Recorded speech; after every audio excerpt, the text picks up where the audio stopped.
Hey there, this is Bob from Binman, where we believe the Christian life can be hard to figure out, but we also believe that everyone should know their next step for making their spiritual life more important to them. I really feel like I need to address the fact that there is loneliness, a lot of it all around us and probably in our own hearts. In fact, you may know already that the Surgeon General of the US said in a report that it is now an epidemic. A loneliness epidemic. And so what in the world do we do about that? Because for most of us, that's really personal, right? Why am I so stinking lonely? Well, I think that there's probably a number of reasons. Probably if you're lonely, then you feel distance in maybe lots of different relational spheres of your life. You may feel distance in your family. Maybe your parents are divorced, or you have terrible relationships with your siblings, or you don't have any siblings, or you live 1,000 miles away from any nuclear family. You may have difficult relationships at work, or you work from home, you work virtually, and you're just like, hey, these aren't real relationships. I just kind of barely know my coworkers over a screen. And you might say, man, even in my actual friendships, I just don't have any. I don't feel really connected with people my age, my stage, or even in a different stage of life. And so I feel lonely. There's a lot of spheres you can feel lonely in, and I get that. I think also there are two different arenas where we need to cope with loneliness. One is the reality that pushing against loneliness is a skill, right? Building friendships, it's a skill.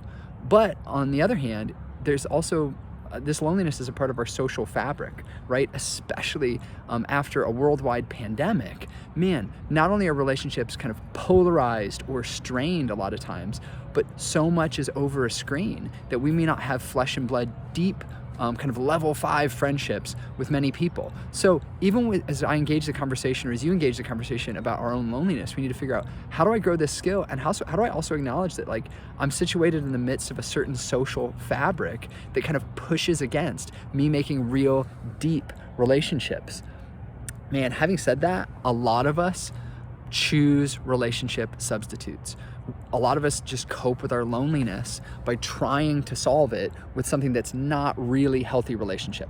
What are some of our relational substitutes? Well, one of them is sex, right? Whether it's sex with a person or it's pornography that we're just looking at images and acting on it. A lot of us just say, man, I want intimacy, so I'm gonna find it in false intimacy, something that doesn't ultimately satisfy, even though there's kind of an immediate thrill. And that's not going to slake my thirst for my deep loneliness. Another relational substitute is just dating, where I'm not looking at all of my relationships at various levels, but I'm just saying, man, if I just keep hanging out with people of the opposite sex and kind of romance venues and try and find that person, that alone is gonna solve my loneliness. And again, there's levels of health in dating. Dating can be done well, and it can be done really well, but a lot of us aren't treating dating well. We're just trying to get something out of it. Another relational substitute is social media. And frankly, social media doesn't necessarily mean that I'm real friends with a real person. I might just like a profile. I might even get DMs from somebody, but that doesn't mean there's a real thick relationship there. Doesn't mean it's relationally satisfying, even if I have 1,000 bajillion followers. Sometimes social media can be a relationship substitute that doesn't really work for us. How in the world do I then begin to solve my own loneliness or find a cure for loneliness? I think there's a constellation of factors that helps us figure out how to push back against loneliness. Roommates help us sometimes with loneliness.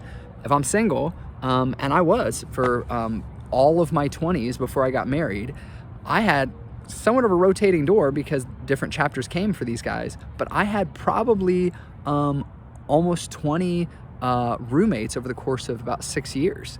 And that was just because I had decided I want to have real flesh and blood people around me in my proximity. They're going to help push back against my loneliness. They may not be my best friend. We may disagree on stuff. They might not cook very well, or I might not clean very well, but it's a relationship I can have in my life in the place where I live, and I can navigate through it. So sometimes roommates help even when we're lonely. Church helps us when we're lonely. But it's not just watching church on a screen. That's probably not going to help me.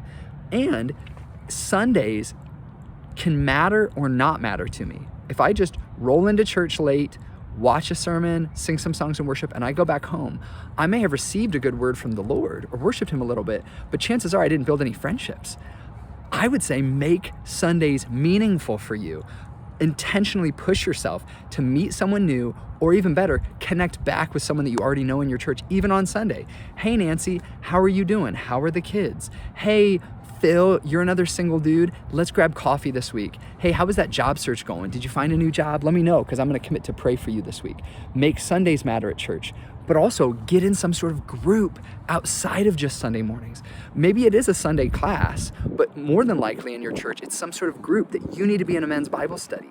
You need to be in a women's group. You need to be in some co-ed small group where you're in relationships during the week with people, and it just provides a structure to push back against your loneliness. Another way that church helps us push back against loneliness is by inviting. Some of us are scared to be the initiator in a relationship, even with church people and with Christians, maybe especially with church people or Christians, because we feel awkward or we feel insecure. But the people around us, they may want to be in a relationship with us, and all they need is an invitation. So say, hey, can I sit with you? Hey, do you want to sit with me? Hey, nice to meet you. Can I have your number? Let's grab coffee. Let's spend time together. What ministries are you involved in? Particularly then even inviting someone to your home and say, hey, would you or you guys like to come over to my house? I'm having a grill out. I'm having a barbecue. We're watching a show that I like. It doesn't have to be complicated, but when you invite people and you use hospitality, that can push against loneliness. Go for it. Try it out. Honestly, dating can help us with loneliness too. Dating, when it's done well, can actually help us realize part of what God said in the garden, that it's not good for a man to be alone. It's not good for humans just to be alone, but he did make us to be able to knit our hearts together with someone of the opposite sex long term. Because after all, the goal of dating is eventually to evaluate, do I want to marry this person? So if you're doing it in a way that's serving others and reaching out, some of us, like I did, actually need to be kicked to say, Bobby, you need to date more. Like, you're not risking, you don't have faith here, you're too scared, and you're not willing to try and explore a relationship with a young woman to be able to see, hey, how can I love this person? How can I serve this person? Whether it's for one date, or whether it's for 1 year, or whether it's for our whole lives together. But dating can help us push against loneliness. We just need to make sure that we don't think dating is the silver bullet that alone is going to solve our loneliness. Engaging with friends helps us with loneliness. But we got to be intentional. Maybe some of us have to endure the awkward. Maybe some of us have to kind of go, oh man, I'm going to have a conversation with this person that I think is really cool. And essentially what I need to say is, hey, I'd really like our friendship. I'd really like us to be friends. How can we do that? And that may feel awkward. Endure the awkward. Grab coffee, grab lunch, have them over to your apartment and just say, hey man, like, hey sis, like, I think you're awesome. It's really cool hanging with you. I appreciate what God's doing in your life. I'd love us to keep building a friendship here.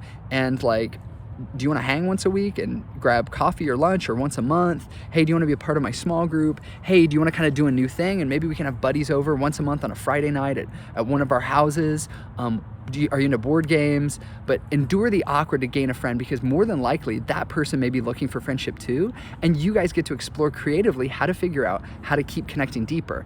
And I would say build your friendship on intentional conversations. So yeah, guys typically bond over experiences, whether that's eating barbecue together or throwing a football, or whether it's just playing a board game or doing something creative, drawing together. Like, oftentimes we bond through experiences. Women often bond through kind of emotional conversations and verbally having kind of extended times to talk, but that's not exclusive. As you can tell, I like to talk, and I'm a guy, and I built many of my friendships, probably all my deepest friendships, on intentional conversation. So when you're trying to build a friendship, make sure you're having intentional conversation where you're asking good questions. Hey, how's your heart? How was that hard thing in your life? What is hard in life right now? What's going awesome in life right now? Where's the struggle? What are you exploring? Tell me something about the past. Tell me something about the future that you're looking forward to, or a goal that you hope for, or a problem that you're trying to solve in life right now. Be intentional in your friendship conversations. And I would say, in loneliness, one of the things that keeps us stuck is the fact that we think we only have to build friendships with people our same age. But that's not true. If I'm 25, I should figure out how to have relationships with guys that are 45 or guys that are 65. they're a blessing to me. And that's one of the reasons why a church that has many ages and stages is so good, right? Maybe that person isn't going to hang out with me every Friday night, but I can build a friendship and a real relationship there, and it's going to take some work, but it's worth it to know maybe this person can be a little bit of a mentor in my life, even at a light level. Maybe I can learn more about life from them. Maybe I can go hang out with them when they're with their kids. Maybe I can help babysit. But frankly, having relationships not just with people my same age is a blessing, and I need to be willing to go to different stages or different ages to find some friendships or mentorships as well. I think also with loneliness, we might need a rhythm. It might be that part of my lifestyle is that every week looks different. Almost every day looks different. And I could just use the calendar app on my phone to start booking appointments for friendship. I could put them in a rhythm of my life that I just say, every Friday, I'm gonna reach out 1 week ahead of time to somebody and they're gonna come over to my house. And if not, I'm gonna go over to their house. Once a month, I go out to see a movie and I invite someone to do it. Or I have a commitment with some buddies that, every other Thursday morning we get coffee and we do a little Bible study. Or, every third Saturday of the month, we do a board game night together or whatever. But saying, hey, how can I maybe build into the rhythm of my life every week, every month, every couple of months, a relational connection that I can just bank on so that every weekend I'm not just sitting back reacting going, nuts, I didn't plan anything and no one reached out to me, so there's nothing on my calendar and I'm just lonely from Thursday through Sunday. I don't want that for you, even though I know sometimes we're gonna have to walk that road and we're gonna have to feel kind of lonely. Reach out. Sometimes it may not be in person, sometimes it might be a phone call, right? Sometimes what helps in our loneliness is just picking up our phone and not texting, but calling or video chatting or FaceTiming with somebody to be able to say, hey mom, how are you and dad doing? Hey, my cousin that I'm rebuilding a friendship with. Hey, college buddy who lives in another state. Hey, friend who lives across town, but we're just doing a phone call instead of doing this in person. How are you doing? What's going on in life? Sometimes that can just literally be 5 or 10 minutes on your drive home from work. Sometimes that can be longer, more extended, again, intentional conversations. But sometimes phone calls really help us push back against loneliness so that over the long term, God may help rescue in us this piece that's so relational and let us say, I'm not fundamentally alone. I am a part of relationships with people, and I'm working really hard toward those, as well as trusting God for when I may not have those or may not feel those in the moment. So may God give us grace, even in our loneliness, to seek Him and also seek His people.